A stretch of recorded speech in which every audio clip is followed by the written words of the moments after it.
Gagal bayar pinjaman online dan pay later adalah masalah yang semakin sering kita dengar. Banyak orang terjebak dalam siklus utang yang sulit untuk keluar. Mari kita bahas apa yang terjadi ketika kita tidak mampu membayar pinjaman ini dan dampak buruk yang bisa ditimbulkannya. Pertama, mari kita lihat data. Menurut survei terbaru, sekitar 30% pengguna layanan pinjaman online mengalami kesulitan dalam membayar cicilan. Ini angka yang cukup mengkhawatirkan.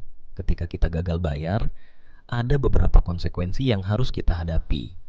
Salah satunya adalah denda yang bisa sangat tinggi. Denda ini tidak hanya menambah beban utang, tetapi juga bisa membuat kita terjebak dalam lingkaran utang yang semakin dalam. Selanjutnya, ada dampak pada skor kredit. Skor kredit kita bisa turun drastis jika kita terlambat membayar atau bahkan tidak membayar sama sekali.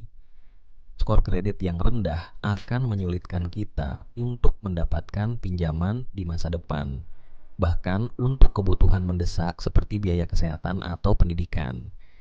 Ini adalah risiko yang sangat besar yang seringkali diabaikan oleh banyak orang. Selain itu, ada juga risiko hukum. Beberapa perusahaan pinjaman online dapat mengambil langkah hukum untuk menagih utang yang belum dibayar. Ini bisa berujung pada masalah yang lebih besar, termasuk penyitaan aset atau bahkan masalah di tempat kerja.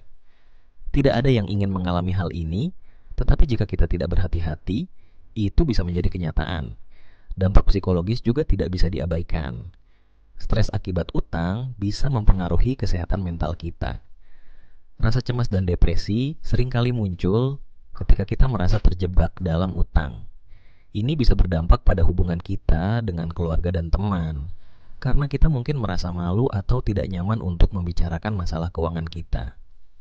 Mari kita lihat grafik yang menunjukkan tren gagal bayar pinjaman online dari tahun ke tahun.